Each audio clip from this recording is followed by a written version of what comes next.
Terkait dengan tanda-tanda kejadian hari kiamat, Bapak Ibu, ada dua. Ada tanda kecil, asyratus sughra, ada tanda besar, asyratul kubra. Tanda besar sudah dipatok oleh Rasulullah, ada 10 tanda besar. Nanti kita lihat.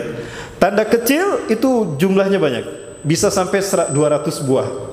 Karena banyak ulama-ulama, ya, ada banyak tanda-tanda yang belum terkodifikasikan oleh para ulama belakangan ini, ahli hadis ini, untuk menyebutkan tanda-tanda akhir zaman. Karena berbedanya pemahaman para ulama, sehingga bisa jadi dari 164 yang saya temukan berkembang menjadi 200. Di antaranya, Bapak Ibu sekalian, di dalam buku ini disebutkan Rasulullah berkata 3 kali, ala inna min asyrati sa'ah, ingatlah dari tanda kiamat akan terjadi. Subhanallah, agak berat saya menyebutkannya, Bapak Ibu. Kalau saya membacakannya, kira-kira nggak akan ada yang tersinggung? Ada. Ini beratnya menjadi ustadz akhir zaman, Bapak Ibu. Ketika ngomong banyak yang tersinggung. Ada yang tersinggung maksud saya. Kalau cuma tersinggung saja nggak apa-apa. Tapi yang bahayanya dia nangkep saya. Ya. Makanya saya sudah mengatakan berat untuk menjadi ustadz akhir zaman. Lebih baik jadi ustadz akhir bulan, Bapak Ibu. Baik, nggak akan ada yang tersinggung ya? Ya, saya hanya membacakan hadis Rasulullah SAW saja. Ala inna min asratis sa'ah, ingatlah dari tanda kiamat akan terjadi. Yang pertama, anturfa'al asyrar wa tudar ahyar. Orang-orang buruk akan muncul di permukaan, memimpin satu kaum, memimpin satu negeri. Wa tudar akhyar, dan orang-orang terbaik pilihan umat akan disingkirkan. Sudah terjadi belum? Di negeri entah berantah. Jangan nyebut di Indonesia, Pak, nanti ditangkap. Di negeri 62. Pak, sudah terjadi, Bapak Ibu ya. Allahu Akbar. Hari ini jika kita menyaksikan pemimpin-pemimpin semacam itu, dan kita menyaksikan orang yang sebetulnya pantas untuk memimpin satu kaum, memimpin satu umat, dan mereka layak, dan mereka tidak berambisi, tapi mereka disingkirkan dan difitnah, bahkan dibunuh dan dijebloskan dalam penjara dan dibunuh. Lihat Muhammad Mursi, luar biasa. Itu berarti kiamat memang telah dekat kejadiannya. Yang kedua, ala inna min asratis sa'ah, ingatlah dari tanda dekatnya kejadian kiamat kepada kalian, antuk bahal qaul wa tuhzanal amal. Atau kama qala fi riwayatil ukhra, atau dalam hadis yang lain mengatakan Rasulullah, antuzharal qaul wa tuhzanal amal. Munculnya kata-kata buruk di mana-mana dan disia-siakannya waktu untuk berbuat amal baik untuk bekal ke akhirat. Lihat di medsos, Pak, di Instagram, di YouTube, di Twitter, kata-kata yang paling banyak muncul, kata-kata yang baik apa kata-kata yang buruk? Bukan hanya menistakan para ulama dan para habaib dan orang-orang soleh, Allah mereka hinakan, Rasulullah mereka hina. Betul? Ini fakta. Kata-kata buruk muncul dan mereka menyia-nyiakan waktu yang tinggal sedikit untuk beramal. Sudah terjadi, Bapak Ibu? Sudah di entah berantah. Yang ketiga, ala inna min asratis sa'ah, ingatlah dari tanda kiamat akan terjadi, antutslal masnah fala yujadu ahadun man yughayyiruha, akan munculnya masnah, dibacanya masnah, dan susah dicari orang yang bisa merubahnya. Para sahabat bertanya, ada seorang sahabat bertanya pada Rasulullah SAW, ya Rasulullah, famal masnah? Apakah masnah itu ya Rasulullah? Faqal, Rasulullah SAW menjawab, ma kutiba siwa kitab Allah, segala sesuatu yang ditulis selain kitab Allah. Atau dalam riwayat yang lain, ma kutiba siwa Quran, sesuatu yang ditulis dan dibaca oleh manusia selain daripada Al-Quran. Ini pemahaman saya, Bapak Ibu. Jujur ya, mau jujur Bapak Ibu? Allah saksinya. Bapak Ibu, jujur, mana yang paling banyak kita baca dan kita genggam? Mushaf Quran apa gadget? Halo, mushaf Quran apa gadget? Kan? Inilah masalah itu. Inilah masalah itu. Dan kita susah untuk meninggalkannya, betul? Maka tidak bisa ditemukan orang yang bisa menghilangkan ini kecuali Allah dengan mencabut teknologi dari muka bumi ini.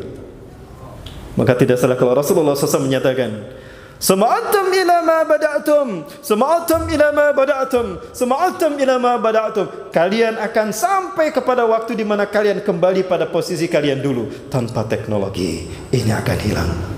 Cukup dengan didatangkannya duhan, Allah cabut teknologi. Maka fitnah bagi saya jika ada orang yang mengatakan, kalau saya mengatakan 15 Ramadan 2020 akan terjadi duhan. Tidak. Itu fitnah Bapak Ibu. Itulah framing media, jahatnya media. Dan itu bukan kita yang punya. Orang-orang kafir. Siapa yang punya Facebook? Siapa yang punya YouTube? Siapa yang bikin Instagram? Orang Islam? Bukan.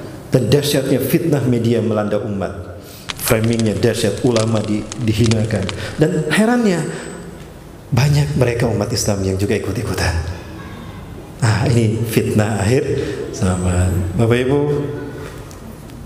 generasi milenial atau masyarakat milenial menjadikan ini menjadi bagian daripada hidupnya, bahkan separuh hidupnya.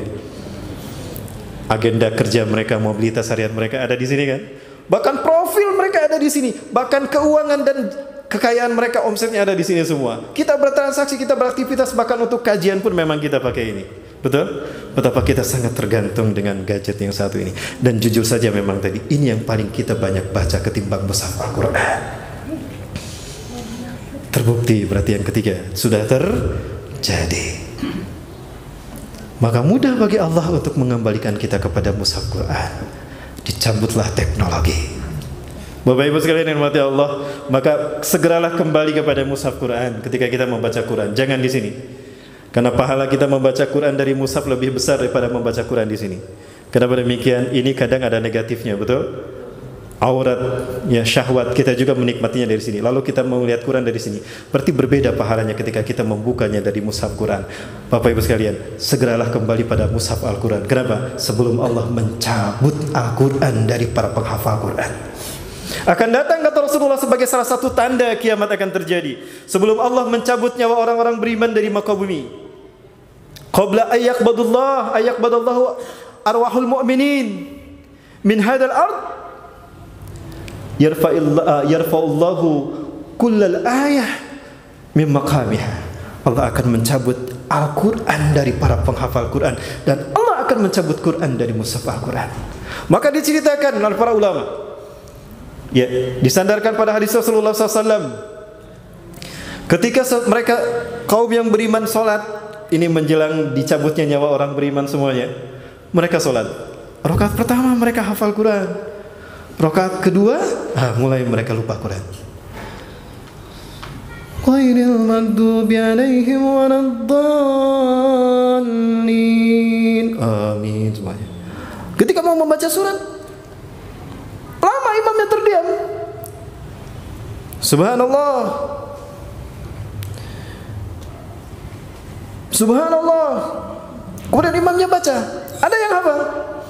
Nun wal qalami wa ma yasturun ma anta bi ni'mati rabbika bimajnun. Setelah itu lupa lagi. Sampai lama itu salat hening tanpa bacaan Quran. Subhanallah. Jamaahnya ketika akan mengingatkan pun ternyata mereka juga lupa. Maka salat dilanjutkan tanpa bacaan Quran.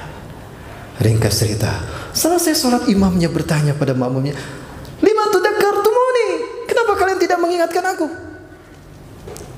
Kaifa nudakkiruka, bagaimana kami mengingatkan anda? Kami juga lupa dengan hafalan Quran kami. Maka sang imam lari mengambil mushaf Quran. Ketika mushaf Quran dibuka, kosong Bapak Ibu, tidak ada isinya.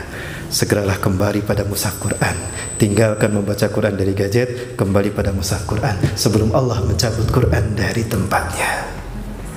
Kapan ini akan terjadi? Menjelang Allah mencabut nyawa orang beriman di muka bumi.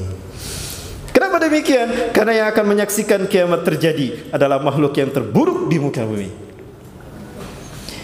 Dalam sebuah hadis yang panjang Rasulullah kemudian menceritakan, Inna syiraran nasi fil alam, sesungguhnya seburuk-buruk manusia di muka bumi adalah alladzina ja'athumus sa'atu baghtatan, kiamat, ya orang-orang yang kiamat datang kepada mereka tiba-tiba. Jadi manusia-manusia yang menyaksikan kiamat terjadi, itulah makhluk yang terburuk di muka bumi, lebih hina daripada binatang. Laulal bahaima fiha, andaikan tidak ada binatang-binatang di muka bumi yang membutuhkan air, la yumtiru, mereka tidak akan pernah diberikan hujan oleh Allah Azza wa Jalla. Allah tidak akan pernah menurunkan hujan. Artinya Allah masih lebih menghargai binatang ketimbang mereka.